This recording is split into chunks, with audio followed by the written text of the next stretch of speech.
I can't think of a better story to end this with, and I think you'll see why. A pleasure to work with you as well. Ray Birge. My mornings started every day at the World Trade Center, but I didn't work in the buildings. I actually took the PATH train to Jersey, and I lived in Lower Manhattan, Battery Park City. And nothing was different that morning, except I was about an hour late, because I was out the night before watching Monday Night Football. And by fate, I walked into the concourse level around 8:40-ish, 8:45, and down by the Sbarro Pizza, ready to go on the escalator down the stairs, when a bomb went off over my head. I'd never been in a building with a bomb, but that's what I registered. And I thought, that is a large explosion over my head. So I wasn't sure what to do. I went down the escalator, and the Port Authority police immediately evacuated everybody from downstairs. We went back up and evacuated out the church in Vesey Street. And I looked up and I saw the building blown out. It looked like a bomb had gone off. And by the time I got to the street, I had noticed all the papers coming through the air and landing on the street. And I don't know what propelled me to do this, but I picked up a piece of paper off the ground and read what it said. It said Aspen at a glance. And it was about a real estate meeting going on in Aspen. And I remember thinking how brutally unfair it was that these papers could reach the ground so safely, how unjust that was, while the people couldn't reach the ground. They were their papers on the ground. And it really haunted me. I didn't understand that, didn't want to look at it again. I never picked up another piece of paper in Lower Manhattan ever again in many of the years I lived down here. So after a few minutes, or before 9, I left my point at church in Vesey and walked down, back to my apartment. And right after 9, the second plane came over my head into the South Tower.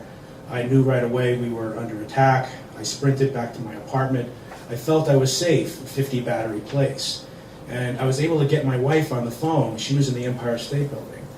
And now she was unsafe. And I told her to evacuate the Empire State Building. I also told her to go get my son, which is at the United Nations International School. I felt he was unsafe. But I felt safe back in my apartment. I told them to come home and we'd be together. Never thought the towers would come down until right around 9:59 when the towers came down. And the wind was blowing from the north to the south, and our building was completely encased in that dust. And that's when I was actually the most scared.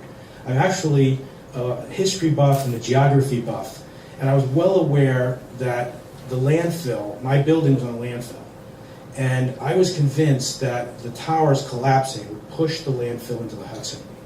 And so what I did was I put on my bathing suit with the anticipation that I would either swim or drown. And so I went downstairs with my bathing suit on and my sneakers. It probably looked funny, but I was pretty scared. And I opened and closed the door. And so then the super was yelling at me with curse words that I was letting the smoke in. But that was fortunate because we were able to let people in off the streets. And we were able to dump water over their heads and get that soot out of their eyes. After a couple hours, there was no communication, there was no power. I knew I had to leave. And I took my bicycle up the FDR Drive and went up to the Upper East Side where I was the night before. And I'm not sure how, but my wife got me there at that building and said that we're staying on the Upper West Side, Columbia University. Take your bicycle up there. I went up to Columbia University, smack dab in the middle of 110th and Broadway, Columbia University. But my mind was racing already. I just had escaped, but I wanted to get back home. My mind was racing. I wanted to come back home. I went out. We were staying at someone's house. We went out to the restaurants, the Starbucks, and I was not angry, but just couldn't understand how people could be studying. How could the students be studying in the days after 9/11 when my mind was wandering? So I wanted to get back home. I got home Thursday to get some things out. And then I got home Saturday again. And on Saturday, I actually put on a white shirt, a flannel, khaki pants, and an official-looking baseball cap so I could sneak through the security and get to my apartment. It worked that one time. After that, it didn't work ever again. And I wasn't allowed through, except for with the National Guard, who apologetically said, I can only give you 15 minutes to be in your apartment.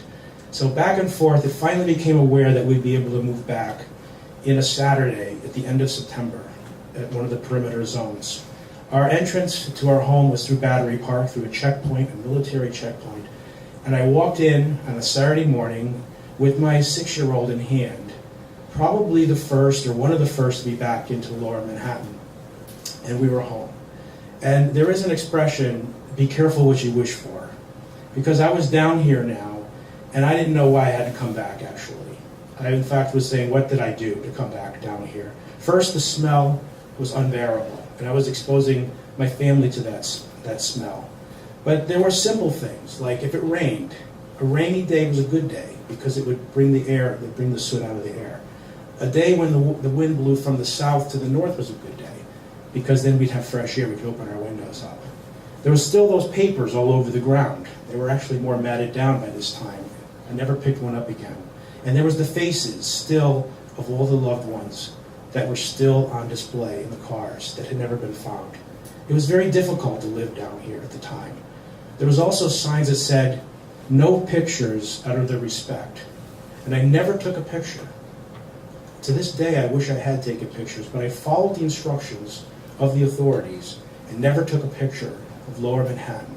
But I have these images in mind, and in all of these difficulties, there was actually beauty had become part of this community.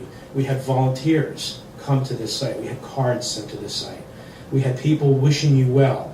And you probably know in Manhattan that you don't want to know your neighbors now. You say, if you see your neighbors getting in the elevator, you get the next one. You don't want to talk to them. But in those days, after 9/11, we wanted to know our neighbors. We actually said, hi, I'm Ray, how are you? We wanted to get to know each other. In fact, it was actually, in some ways, it was a beautiful time to be down here. And I found myself falling in love with Lower Manhattan, falling in love with the community, being proud of what we had done down here in the days afterwards, clearly showing that good is more powerful than evil. And I wanted to be down here. And in the years after that, I'm an academic. I've never owned a place in my life. I've probably lived in 10 different places all through my life. But I finally bought the first home in here in Lower Manhattan. So in a very ironic way, 9/11 gave me my first home. And I bought a place down here, and I'm proud to call this my home. And I doubt that I will ever leave Lower Manhattan. Thank you. Ray Birge.